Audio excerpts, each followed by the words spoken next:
The Tao of Self-Confidence, Episode 594. Welcome to the Tao of Self-Confidence, where I share stories of amazing women who have discovered their inner journey to self-confidence. Visit our website at thetaoofselfconfidence.com. Your inner journey to self-confidence awaits.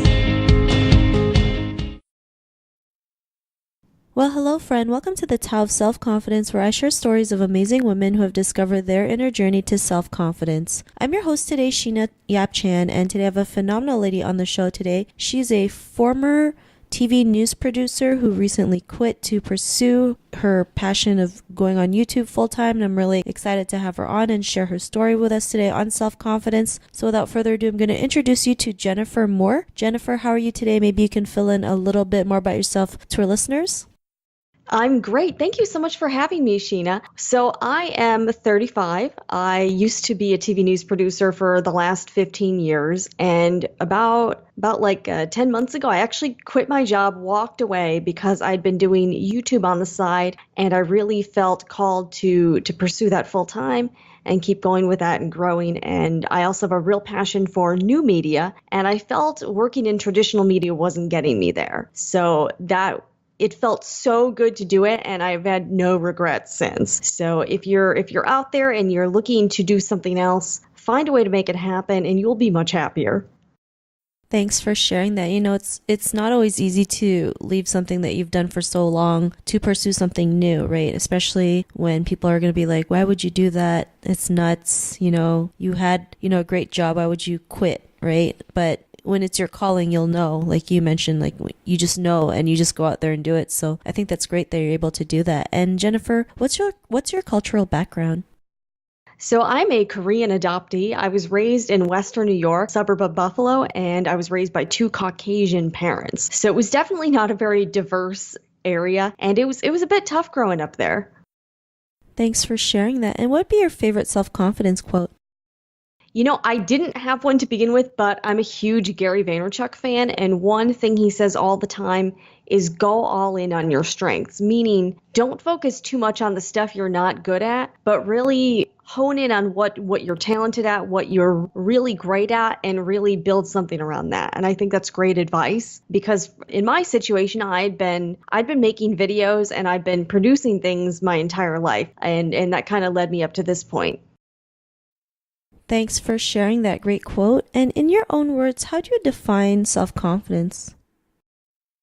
It's not letting what other people think weigh you down on your own journey. Thanks for sharing that great definition. And Jennifer, what was your life like before your discovery of self-confidence? Sheena, I was a hot mess before age 30. So if you're out there and you're under 30, just know that it gets better. And I would say until I hit that point, I think that's when I really started to figure out who I was, develop more of a self-identity, I guess, because when I was in my teens and 20s, I had literally zero self-confidence. I let life happen to me instead of making things happen, and I was absolutely miserable. And I think growing up Asian in a community with very little diversity didn't help that. I got picked on a lot. People made a lot of racial slurs at me, and I was pretty nerdy too. So I was like kind of the opposite of the social butterfly. Other kids were going to parties. I didn't know where the parties were. So, I was sitting at home every Friday watching 2020. Awesome. Well, thanks for sharing that. And it's not always easy, especially being in a country where, you look different from everyone else, right? Yeah, and being an adoptee, people look at you and they automatically assume that you have that culture. So I've gotten people coming up to me and they assume I speak Korean, or I get mistaken for Japanese a lot too. So I'll get people coming up and assuming I speak Japanese, but I don't. So it can be a little frustrating having people make these assumptions on you just based on your appearance.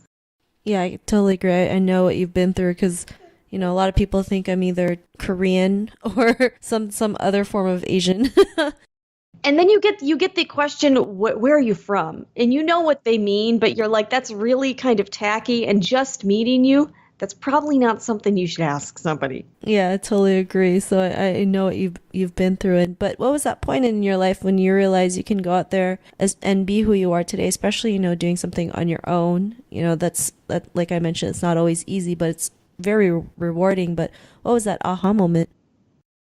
I've been thinking about this, and I don't really think I had a specific aha moment, like a moment in time or like a catalyst. But I think it's the age and life experience that really led me to my own development of self confidence. I think that's what it was, and I don't think I think for a lot of people, it's not going to be like one tiny thing. It's going to be lots of things layered on top of each other. I also am very fortunate to be married to a very strong man. And I think he has really encouraged me to kind of come into my own.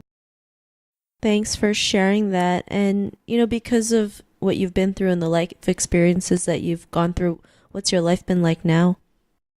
It's infinitely better when you're not constantly worried about other people's opinions. And everybody's got an opinion, but you really have to discern whose is actually worth listening to. And in my experience, at least 90% of them are crap. When I quit my job last year, that was the first time that I've ever made an intentional move professionally, and it felt really damn good. It's really scary, and there's a lot of unknowns, but I have not had a single regret. Another thing I did, though, before I quit, we really made sure our financial house was in order. So I don't just recommend to people you just quit your job without a plan. You definitely need to have a plan first.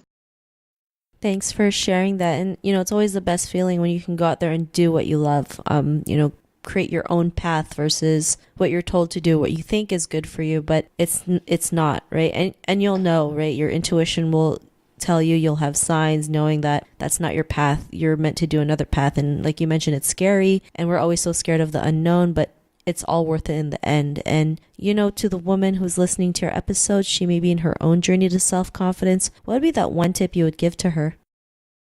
Figure out who in your life provides valuable input and surround yourself with as many of those people, the high quality people, as you can. And when you're young, you also have no idea how little you actually know. So before trying to make a difference in the world, you really need to gain life experience so you actually have something to offer. Thanks for sharing that. And that's great. That's a great tip that you mentioned, especially being younger. We always think we know it all, not realizing we don't really know that much. So. Yeah, a former coworker had a good saying. She's like, it was a sarcastic saying, I'm not young enough to know everything. Yeah, totally. So thanks for sharing that. And if our listeners wanted to get to know a little bit more about you and what you do, or check out some of your YouTube work, is there any links or social media profiles we can connect with? I am all over the place. Between my husband and I, we actually have 4 YouTube channels, but the main places I'm at are sewingreport.com. I have a sewing and crafting YouTube channel. gentalksforever.com. That will take you to my personal YouTube channel. And I more recently started yet another channel. I know I need apparently tons of YouTube channels, is xtvproducer.com, spelled EXTV producer. And I've interviewed a lot of people that have worked in the media business just to get their insight on what it's like to work in there. Awesome. Well, thanks for sharing that. And to our listeners, if you want to connect with Jennifer, you can also head on over to thetaoofselfconfidence.com and search for Jennifer's name. Her show notes will pop up along with everything else that we talked about. And I really just want to thank Jennifer today for taking the time to share her story and tips with us on self-confidence. So thank you so much, Jennifer. Thank you. This has been a lot of fun. I really appreciate the opportunity. Not a problem. It was really great having you on the show. And to our listeners, be on the lookout for another new episode of another amazing woman's journey to self-confidence, and we'll talk to you soon. Bye for now. Thank you for tuning in to another amazing episode of the Tao of Self-Confidence. Please subscribe to the show on Apple Podcasts or Spotify to get your daily boost of confidence.